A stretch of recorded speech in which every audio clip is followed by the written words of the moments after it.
Vamos orar ao Senhor? Pai querido, nós te agradecemos porque até aqui o Senhor nos ajudou.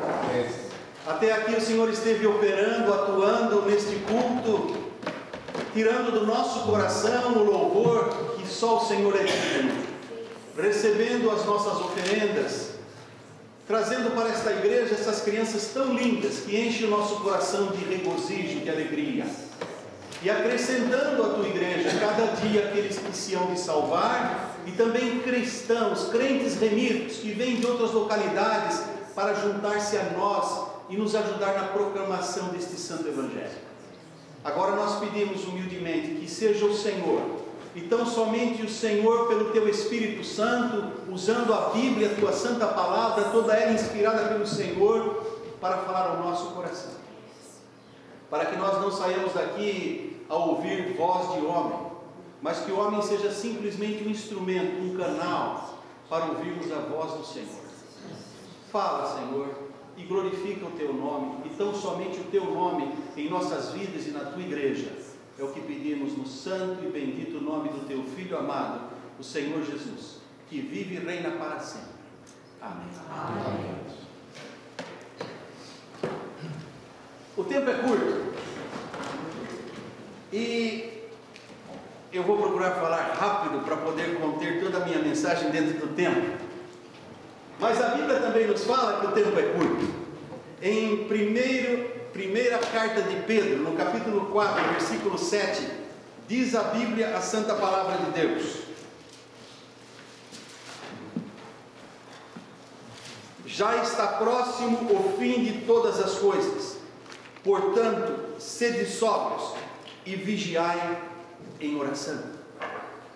Pedro nos exorta, nos lembrando que o fim de todas as coisas está próximo, e que nós devemos ser pessoas sóbrias e vigiar em oração.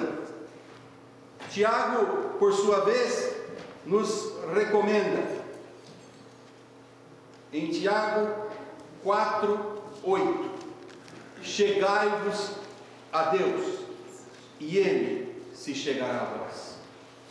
Se tem uma coisa que esses dois textos me fazem parar e considerar, é que Deus tem muito interesse que os crentes, que os remidos pelo sangue de Jesus, que os cristãos verdadeiros aprendam a importância de gastar tempo em oração. É muito necessária a oração. A oração é falar com Deus. A oração é gastar tempo na presença de Deus, comunicando a Ele aquilo que vai no mais íntimo do nosso coração. E se tem uma das coisas que eu creio, é a impressão que eu tenho, que os cristãos modernos mais têm falhado, mais têm necessidade, é de oração. Vivemos uma vida corrida.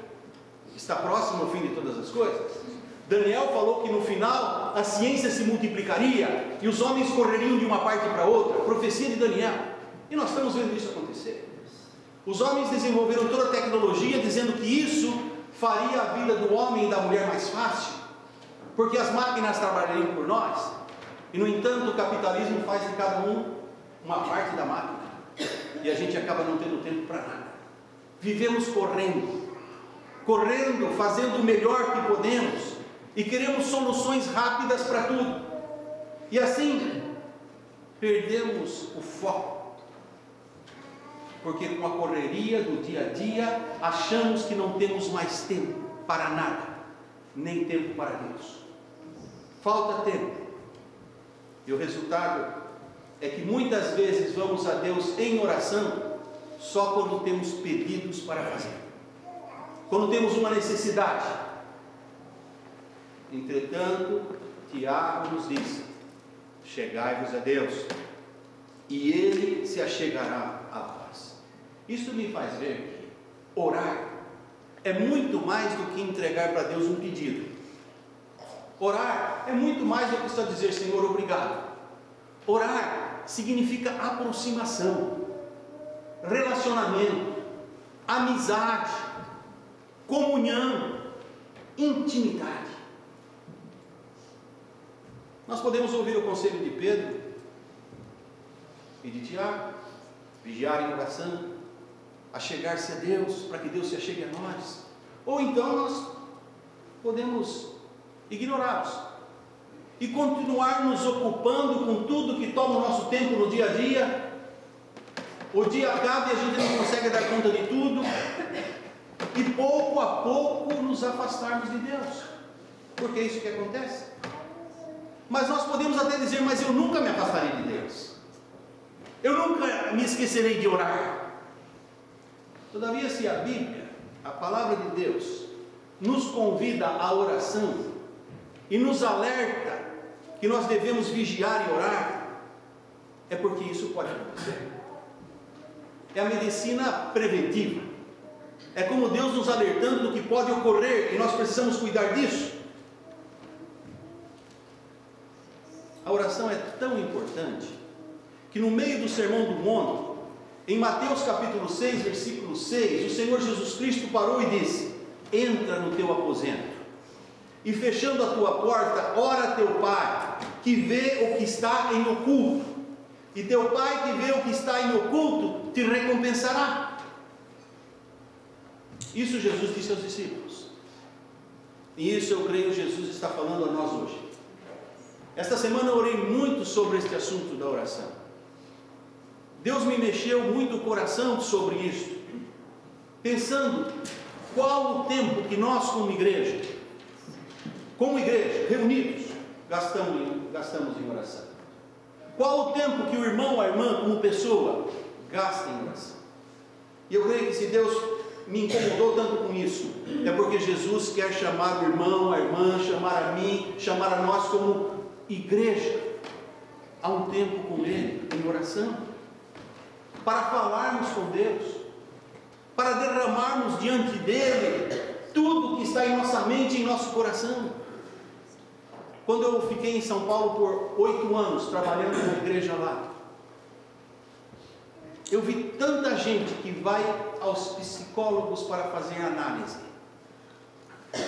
deitam no divã e ficam falando, acabou a hora, vai embora, e continuam precisando, derramando. Os irmãos que vão conosco para os parques no verão, perto de nós sempre tem um grupo sentado lá fazendo yoga, aquelas posições, passa um tempão. As pessoas estão constantemente buscando onde possam derramar os anseios da sua mente e do seu coração, e Jesus está nos convidando para isso. Você pode contar o seu problema para uma pessoa e pensar: será que ela vai guardar segredo? E geralmente quando a pessoa conta um segredo, ele fala assim: olha, mas eu estou falando para você, mas não é para falar para ninguém. Sempre vem com isso. Com Deus você não precisa fazer nada disso. Com Deus você pode derramar o seu coração diante daquele que o criou, daquele que conhece o mais íntimo da sua alma, daquele que entende todos os seus pensamentos, suas aflições, suas angústias. E Ele não vai contar nada para ninguém, porque Ele vai contar para quem não pode ajudar. Só Ele pode. Só Ele pode. Nós precisamos falar com Deus, irmãos. Muitas vezes o crente está com semblante triste, caído, sofrido, e pensa: mas eu faço tudo, eu sirvo a Deus, eu tenho uma vida reta, minha vida é íntegra, e não há dúvida disso. Mas às vezes a tristeza bate, e ela precisa ter alguém, e ninguém melhor do que Deus, para contar das suas frustrações, das suas ansiedades, das suas tristezas, das suas necessidades, dos seus desapontamentos e desilusões, dos seus medos, e falar a Deus, que tem consciência que Deus está no controle de todas as coisas, louvá-lo por isso, agradecer por tudo na vida, sabendo que Deus usará tudo para o bem, porque este livro, a Bíblia, promete em Romanos 8, 28, que Deus usará todas as coisas para o bem daqueles que o amam. Então eu tenho que ir a Deus, porque Deus me ama, e eu amo a Deus, Por isso eu falo com Ele. Só então eu posso conhecer a Deus intimamente. Só então, em oração, é que você pode conhecer a Deus intimamente e ter comunhão com Deus. Sem oração, você não tem comunhão com Deus. O crente que não ora é como aquele filho, e talvez você já tenha visto isso, que vive na casa debaixo do mesmo teto e não fala com os pais. Senta-se à mesa, come, levanta, sai e nem sequer uma palavra. Você já viu isso? É triste, não é? Não tem amizade, não tem relacionamento com a família, nem com os pais. Isso às vezes nós experimentamos como pessoas, mas Deus está experimentando a todo tempo. Deus que nos ama. Assim é aquele que não cultiva a vida de oração, porque oração é falar com Deus.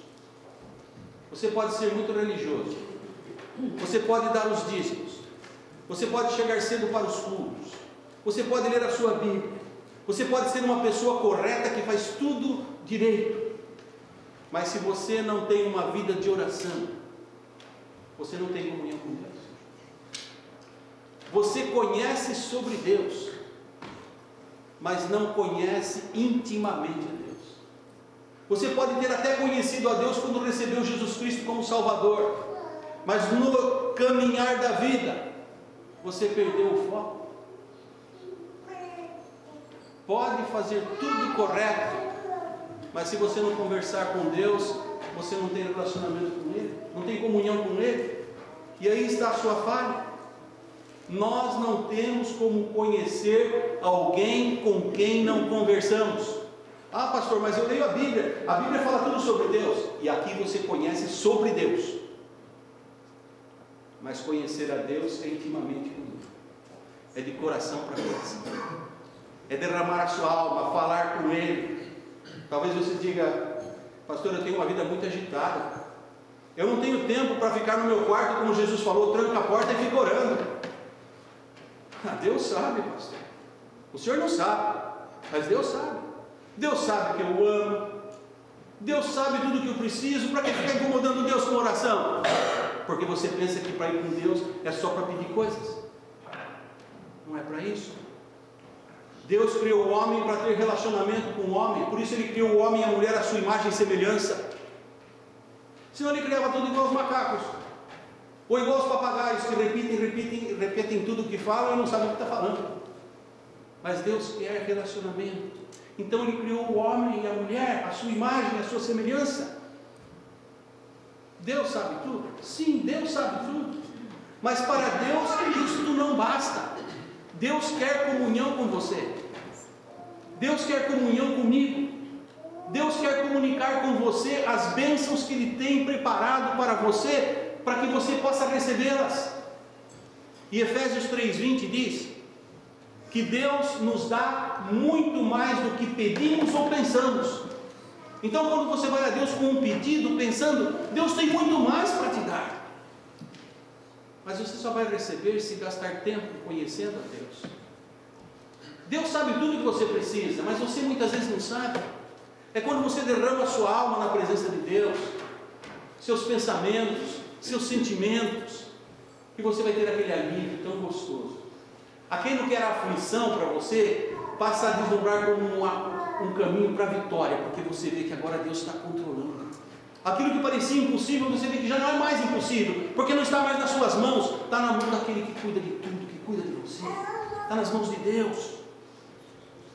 É como nós falamos no outro domingo, Davi tinha que enfrentar um gigante, era grande demais para ele, mas não para Deus. Você, meu irmão, minha irmã, eu, precisamos gastar tempo com Deus. Deus quer tempo conosco, e Deus só pode fazer isso se nós tivermos tempo para Ele. É como no relacionamento familiar. Eu falei do filho. Agora vamos falar do pai e da mãe. Você pode trabalhar duro, trazer um bom salário para dentro de casa e estar tão ocupado com tudo que faz que não tem tempo para a família. Não é dizer que a vida passa, é que você que passa pela vida e nem sequer usufrui da convivência daqueles que você ama, daqueles para quem você faz tudo. Mas muitas vezes o que eles querem não é tudo, é você. E às vezes para Deus a gente faz isso também. Nós queremos fazer tudo como boas pessoas, bom religioso. Quanto que Deus quer é o nosso coração. Ele quer a nossa convivência, Ele quer a nossa amizade. Para isso Ele nos criou.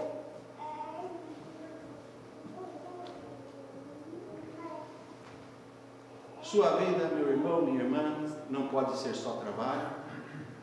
Sua vida não pode ser só lazer. Sua vida com Deus não pode se resumir só aos domingos de culto. Nós vivemos 24 horas por dia.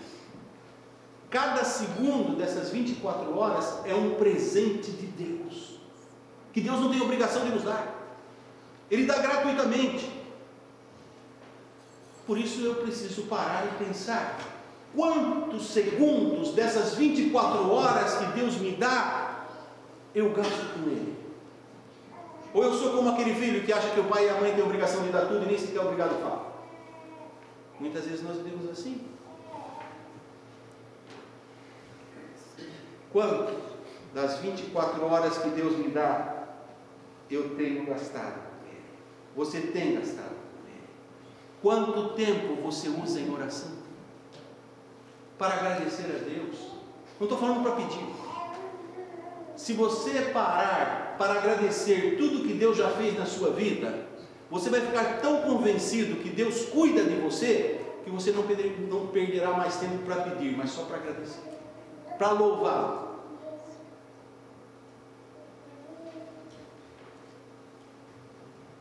Quanto tempo você gasta para falar com Deus de coração para coração? Para dizer a Deus: Senhor, eu o amo. Quanto tempo? Quanto tempo você passa a sós com Deus? Não estou falando de oração em grupo, oração na mesa com a família para agradecer pelo alimento, mas o seu tempinho com Ele. Deus não se esquece de você. Deus não deixa faltar sequer o ar que respiramos. Ele não esquece de nós um segundo. Imagine se Deus fosse descuidado conosco como nós somos descuidados com Ele. Quando eu penso nas palavras do Senhor Jesus: entra no teu aposento e fechando a tua porta, ora a teu Pai que vê o que está oculto, e teu Pai que vê o que está oculto te recompensará. Eu me lembro das histórias da Bíblia, de pessoas que deram certo na vida, porque gastaram tempo em oração, como resultado do tempo com Deus. E talvez você pense: mas será que a oração é tão importante assim? Eu poderia responder que sim, com muitas histórias da Bíblia. A Bíblia está cheia de pessoas que tinham tudo para dar certo e deram errado porque não oraram. E pessoas que tinham tudo para dar errado e deram certo porque oraram. Mas eu vou parar só com a história de Jó. Se você vai ao livro de Jó, no capítulo 1, você vai encontrar que a Bíblia está dizendo de Jó, Deus, o Espírito Santo que inspirou a Bíblia, falando daquele homem, que havia um homem na terra de Ur dos Caldeus, um homem que era justo, temente a Deus, desviava-se do mal. Quando chega no versículo 5, diz que era um homem que orava continuamente a Deus. Mas um dia Satanás atacou Jó, destruiu tudo que Jó tinha, porque Satanás foi a Deus e falou: este teu servo Jó, ele é fiel, porque o Senhor dá tudo o que ele pede. Tira o que Jó tem, e o Senhor vai ver se ele não blasfema contra o Senhor. E Deus falou: pode fazer isso, só não põe a mão na vida dele, mas tira tudo que ele tem. E tirou tudo. Os filhos queridos morreram, tudo que ele tinha queimou no incêndio, ele perdeu tudo. Ele ficou doente, com feridas no corpo, que ele se coçava e não aguentava. A mulher dele chegou a dizer para ele: Jó, amaldiçoa esse teu Deus e morre, Jó. Nem a mulher dele aguentava mais o homem. E eu não sei como que ele aguentava ela também. Mas diz lá, no capítulo 42, versículo 10 a 12, que Jó, por ser um homem de oração, enquanto Jó orava, Deus mudou a sorte de Jó, e deu a Jó em dobro tudo o que ele tinha perdido, e que a situação de Jó foi melhor do que a situação anterior. E o Senhor virou o cativeiro de Jó quando Jó orava, e o Senhor acrescentou a Jó outro tanto em dobro, a tudo quanto dantes Jó possuía. E assim abençoou o Senhor o último estado de Jó mais do que o primeiro. Bem, isso pode servir para nós compreendermos que ser crente, ser uma pessoa fiel a Jesus, não nos faz imunes aos problemas da vida, não nos livra de que o inimigo nos ataque, mas estar com Deus nos dá vitória sobre qualquer artimanha e qualquer ataque do inimigo, porque foi isso que aconteceu com Jó. E o segredo é porque Jó não orava porque estava em aflição. O livro de Jó começa dizendo que Jó fazia assim continuamente, ele orava a Deus continuamente, orar fazia parte dele, andar com Deus, conhecer a Deus. Então, ainda que os amigos vinham, e você que conhece o livro de Jó sabe, acusavam Jó de tanta coisa, eu sei que o meu Redentor vive. Ele dizia: o meu fiador está nas alturas. Você sabe o que é um fiador? Quando você vai comprar uma coisa, a pessoa não tem certeza que você vai pagar, ele põe um fiador. O Jó dizia: vocês podem não acreditar em nada em mim, mas eu tenho um fiador maior, ele está na altura, ele é o meu Deus. E se você é uma pessoa de oração, você sabe disso. Se você não é, você precisa ser, para que nas lutas, nas tristezas, nos desânimos, nas noites mal dormidas, nos pensamentos que perturbam a tua mente, nos sentimentos que afligem o seu coração, você possa levar a presença de Deus e receber o que diz o Salmo 23. O Senhor levar você a pastos verdes, águas tranquilas, refrigerar a sua alma por amor do nome dEle. Jó foi livre das aflições, porque oração fazia parte da vida de Jó. Jó 1,5 diz: Jó orava continuamente a Deus. E aí estava o segredo da vida de Jó. Quanto tempo você gasta em oração? Quanto tempo? Em dezembro de 1990, precisamente no dia 31 de dezembro, eu estava no púlpito, na Igreja Batista em Strathroy, 40 quilômetros daqui. E eu comecei a ficar mal, vi que eu ia cair. O irmão Frank Ataíde, que ainda estava vivo, veio lá e me agarrou, e os irmãos me levaram para o hospital, e o meu sogro que estava visitando continuou dirigindo o culto e pregando. Eu falei: irmão Manuel, cuida aí. Meu sogro era um bom pregador, e ele continuou com o culto, e eu fui para o hospital. O doutor disse: olha, você deve estar com um problema de gripe, algum vírus, mas nós vamos fazer um exame aí só para ver como você está. Fiz o exame, eu tinha tido um ataque do coração. Fiquei no hospital por 13 dias. Fui para a sala aqui no Victoria Hospital, onde tinha 3 monitores, e eu vi, eles fizeram um cateterismo, entrando pela virilha. E eu vi ali nos monitores, e eles me mostravam, as veias em torno do coração estavam cheias de coágulos de sangue, de gordura que subiu, eles dizem que subiu das pernas, e foram parar em volta do coração. Eu assisti um vídeo, li uma apostila, e assinei um termo de que eu poderia ser operado, porque era isso que eles iam fazer. E no dia antes da cirurgia, era tarde da noite, eu estava orando, e de repente eu tive uma visão assim, de como que do céu o Senhor trazendo uma cura para mim. Mas eu não sou de dar nesse negócio de visão, essas coisas, eu não sou muito dessas coisas. Quem quer? Dali a pouco, quando eu estou ajoelhado, a enfermeira bate no meu ombro e fala assim: você vem comigo. E eu falei: para onde? Você vai fazer uns exames. Já era mais de 10 da noite.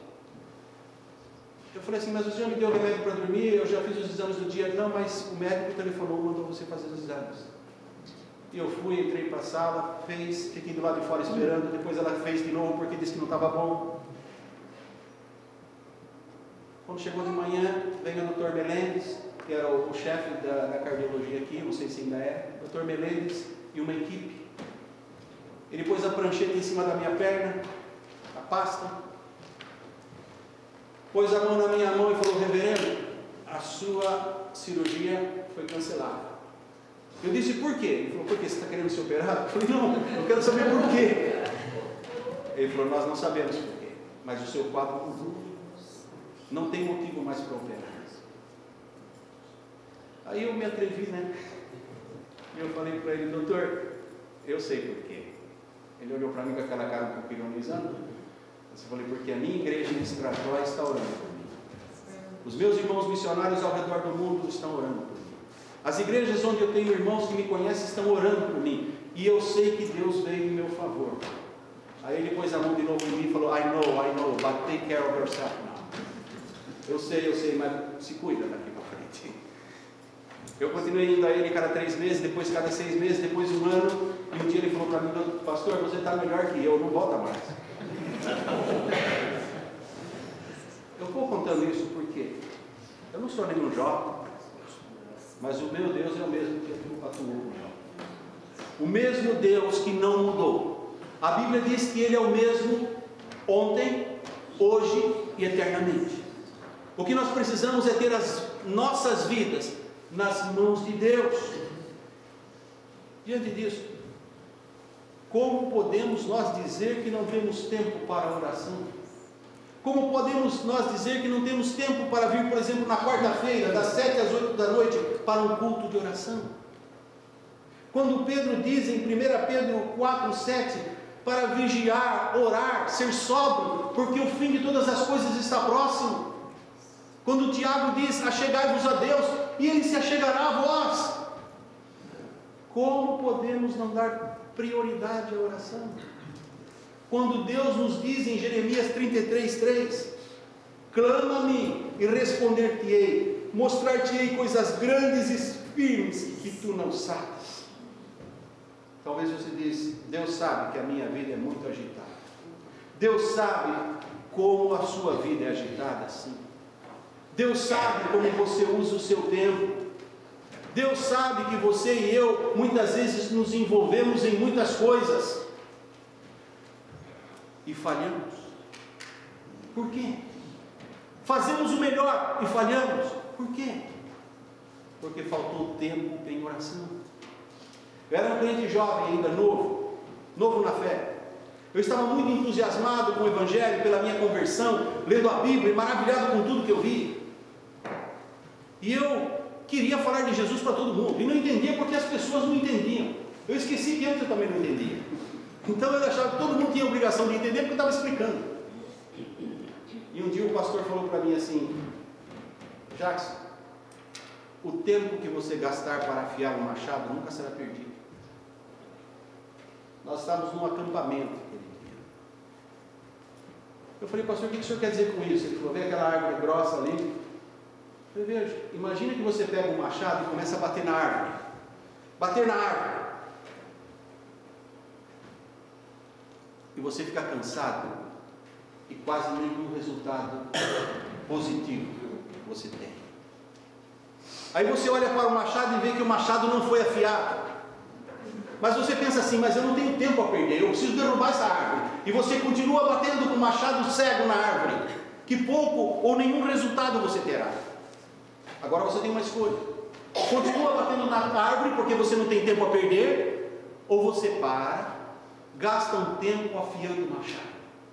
E depois, com o machado afiado, você vai fazer menos esforço e gastar muito menos tempo para derrubar essa árvore que você tanto estava espantando. E ele disse para mim assim, a oração. Você pode falar do Evangelho para todo mundo, mas se você não orar por essas pessoas que vão ouvir o Evangelho, se você não orar pedindo a Deus que ponha as palavras na tua boca e que use a sua vida, você vai bater e não vai colher nada. Assim é o tempo que você passa com Deus em oração, disse o pastor. O tempo de oração não é inútil. O tempo em oração não é tempo perdido. O tempo em oração é o melhor investimento que você pode fazer na sua vida. O tempo em oração produz resultados extraordinários na sua vida, nos seus relacionamentos, no seu trabalho e o mais importante de tudo, na sua família. Pastor, o senhor ainda não entende, a vida é muito corrida. Porque você quer. Porque quando você aprender a passar tempo com Deus em oração, você não vai precisar correr tanto. Porque enquanto você ora, Deus trabalha com você. Não é cruzar o braço e não fazer mais nada, mas é ir consultar o chefe a respeito do que ele quer da sua vida. Aquele que o criou, aquele que conhece todos os seus dias, diz a Bíblia, quando você ainda estava se formando no ventre da sua mãe. Então, por que, meu irmão, minha irmã, vivemos correndo e não paramos para estar com Ele? Por que, se nós conhecemos o manual, e o manual nos diz que para funcionar bem, precisa parar e estar com o Criador e derramar a nossa alma na presença dEle, falar das minhas angústias, das minhas tristezas, dos meus pecados, dos meus medos, e pedir perdão? Um coração quebrantado e contrito não desprezará o Senhor, diz o Salmo 51:17. Aqui está o segredo do sucesso, e eu peço que você preste atenção porque eu estou terminando. Um ditado que eu li há muito tempo e gravou no meu coração, nunca mais esqueci. E se você quiser tomar nota, eu tenho certeza que vai fazer bem para a sua vida. Você pode fazer mais do que orar depois de ter orado, mas você não deve fazer nada além de orar, até que tenha orado. Não é só jogo de palavras, mas é a verdade. Vou repetir: você pode fazer mais do que orar depois de ter orado, mas você não deve fazer nada além de orar, até que tenha orado. Faz sentido? Entenderam? Então pratica isso, porque funciona. Santo Deus e Pai, nós queremos pedir que o Senhor nos ensine, Pai, como o Senhor nos ama e como o Senhor está ansioso para que estejamos com o Senhor, desfrutando da Tua companhia, no silêncio do nosso coração, no mais íntimo da nossa alma, derramando as nossas inquietudes, as nossas incertezas, as nossas frustrações, as nossas desilusões, as nossas tristezas, os nossos medos. Oh Deus, nós queremos derramar a nossa alma diante do Senhor, e nós queremos pedir: controla-nos, ó Deus, dá-nos sabedoria para ver que nós podemos fazer mais que orar depois de ter orado, mas não devemos fazer nada além de orar, até que tenhamos orado. Faz disso, ó Deus, o nosso estilo de vida. Ajuda-nos a assumir com o Senhor este compromisso, para que as bênçãos dos céus caiam sobre nós. É o que pedimos, Senhor, em nome de Jesus. Amém. Amém. Alguém aqui que tem uma necessidade especial de oração e gostaria que o pastor orasse por si? Fica em pé onde está e eu vou orar por sua vida. Se há alguma pessoa que tem necessidade, tem dificuldade para gastar tempo em oração, tem dificuldade até para crer que realmente é tão importante assim a oração, e quer que Deus mostre alguma coisa grande na sua vida. Talvez você está passando por necessidade de trabalho, de saúde, emocional, relacionamento de família. Esse é assunto seu com Deus. Mas se você crê que Deus pode atendê-lo nesse momento e gostaria que eu orasse por sua vida, fique em pé onde está e nós vamos orar nesse momento.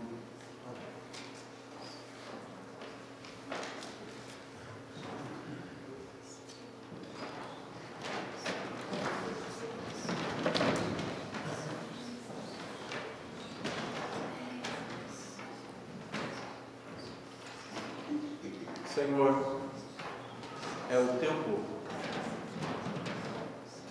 ovelhas do teu pastoreio, cada uma delas remidas pelo sangue do Cordeiro.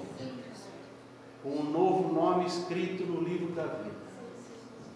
Aquelas pelas quais Isaías 53 diz que o Senhor levou sobre si as suas dores, as suas enfermidades, que o castigo que lhes traz a paz estava sobre o Senhor, e pelas suas pisaduras somos sarados. Aquelas às quais o Senhor diz: clama a mim, e responder-te-ei e anunciar-te-ei coisas grandes e firmes que não sabes. E por isso, diante da tua congregação, diante do teu povo, se colocaram em pé, para reconhecer que o Senhor é Senhor das suas vidas, para dizer: Senhor, estou diante do Senhor, e a minha luta, o meu problema, aquilo que ninguém sabe, o Senhor sabe, está no teu altar. Põe a tua mão a Deus e traz livramento. Põe a tua mão a Deus e dá a solução. Ó Deus, fortalece-me nessa situação, ajuda-me a ver a tua mão e ter paz na tua presença, entregando o meu problema ao Senhor e confiando que tudo o Senhor fará. É esse o clamor do teu povo, por isso está em pé. E nós esperamos no Senhor, porque nós sabemos que a tua palavra diz que o Senhor não é homem para que minta, nem filho de homem para que se arrependa. O que o Senhor prometeu há de cumprir, e se o Senhor falou, é certo que fará. E é no nome de Jesus que nós esperamos e sabemos que o Senhor fará. Derrama agora a tua paz nesses corações, nessas mentes. É o que suplicamos em nome de Jesus. Amém. Como o nosso tempo chegou ao fim,